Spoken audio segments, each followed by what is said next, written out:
بسم الله الرحمن الرحيم إن الحمد لله نحمده ونستعينه ونستهديه ونستغفره ونعوذ بالله من شرور أنفسنا ومن سيئات أعمالنا من يهده الله فلا مضل له ومن يضلل فلا هادي له وأشهد أن لا إله إلا الله وحده لا شريك له وأشهد أن محمدا عبده ورسوله صلى الله عليه وعلى آله وأصحابه وسلم تسليما كثيرا أما بعد. Seeking rescue and deliverance from the dead. Why is it shirk? Why is it shirk? Because one who calls on the deceased in istighatha, or even one living in matters of the hidden and unseen, the matters that only Allah subhanahu wa ta'ala can do, that kind of istighatha can only be done by one who believes that those people have some unseen control over the creation. They believe those who they call on have powers exclusive to Allah subhanahu wa ta'ala. Otherwise, why are they asking them in matters only Allah subhanahu wa ta'ala can do? Just like the Rāfiḍah are known for when they shout, Ya Hussein, Ya Ali, and Ya Zahra. And it's not just random that they do that. That's why they're people of shirk, they're mushrikeen. They believe in Ali and in Zahra and in Hussein, and that they have powers only exclusive to Allah subhanahu wa ta'ala. They call, the call that they call is a direct istighatha of shirk. They call their imams calls of shirk, and their imams justify it. And in fact, it's a part of their belief. If you read their mother books, they indicate that. So they believe when they call that their supposed saints or their imams or whoever they call onto have powers only Allah subhanahu wa ta'ala has. And that's shirk. That's major shirk. That's one of many reasons of the kufr of the Rāfiḍah, both their masses and their ulama. And I'll repeat, their masses and their ulama. And had we had time, I would elaborate on this issue, and it's one issue that I really plan on discussing and elaborating on. With the call to other than Allah, in which only Allah can do, they attribute a share of the lordship to other than Allah that is only exclusive to Allah. Allah subhanahu wa ta'ala said, أَمَّنْ يُجِيبُ الْمُضْطَرَّ إِذَا دَعَاهُ وَيَكْشِفُ السُّوءَ وَيَجْعَلُكُمْ خُلَفَاءَ الْأَرْضِ أَإِلَٰهٌ مَّعَ اللَّهِ قَلِيلًا مَا تَذَكَّرُونَ. Is it not Allah subhanahu wa ta'ala who responds to the distressed one when he calls him? وَيَكْشِفُ السُّوءَ, and he who removes the evil, and he makes you inheritors of the earth, generation after generation. Is there any any imam, any saint other than Allah that does that?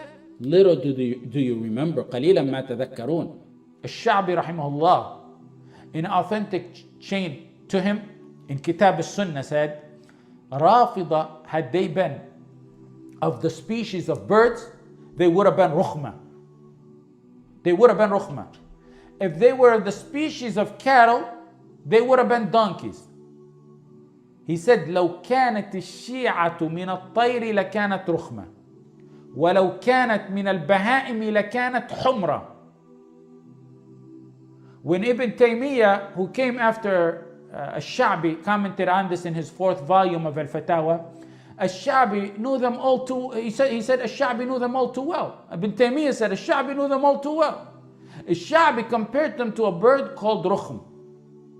When I learned this statement, maybe 2 decades ago, I went to my father's library in Lisan al-Arab, the Arabic encyclopedia, and I looked up what out of all the birds, why did he choose a bird no one, it's rare for anyone to hear about or know what kind of bird it is. Why did he choose this bird? Why out of all the birds did he choose this bird? So in Lisan al-Arab, I can understand the part about the donkeys, but what is this rukhm? When you look at Lisan al-Arab, it says that it's a vulturous bird that looks like an eagle. I have no idea what it is in English. If anyone finds out, please let me know. It's a vulturous bird that looks like an eagle. He said it's a bird that's known for 2 characteristics, 2 main qualities. It's known for, number 1, being treacherous and betrayal. And number two, it's a very unclean, dirty, unkept bird. And that's Rāfiḍah, treacherous filth. Then I happened later on to read a book which has nothing to do with this issue, Kitab al-Haywan al-Jahil. He was talking about this bird.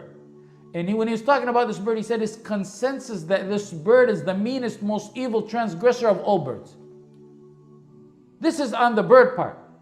But on the donkey part, I'm nowhere near having any credentials of correcting a Sha'bi or my beloved, you know how much I love Ibn Taymiyyah, who repeated this in his work, or other giants that I've read this statement in their works like Al-Khallal, Al-Lalaka'i. These are Imams of Ahl Sunnah who reiterated the statements in their books of Tawheed. Imams and giants of Ahl Sunnah all approved and mentioned and reiterated the Sha'bi statement. May Allah raise their ranks to Firdaus for their service of Islam and their revival of Tawheed. Imams who truly revived Tawheed. But I beg to differ with them on this matter because I feel they disrespected the donkeys by that statement. There's no unity in belief with them. No, there isn't. Look at the scenario and focus with me. Those guys who call for unity, those big heads that call for unity, those who sign for pact. What if we're going to take it as a scenario. What if you were in, no one do this, but I'm just giving you a scenario so you can understand. You know, you call one of them up, you say, you know your mom, your sister, she was messing around with a couple guys. You know your mom, after your dad died, she was messing around with another man and she betrayed your dad. You know your dad, he was a homosexual. Sheikh, that's your mom and your dad, but me and you, I think we can get along. Sheikh, that's your mom and your dad, but can you come over and give us a lecture in our community? Sheikh, that's what I think about your mom and your dad, but I want to unite with you. I want to be pals with you. I want to sit and have coffee with you. I want to sit on the round table with you. That's what I think about your mom and your dad. And I want my kids and your kids to grow up together. But that's what your mom and your dad are about. That's what they are.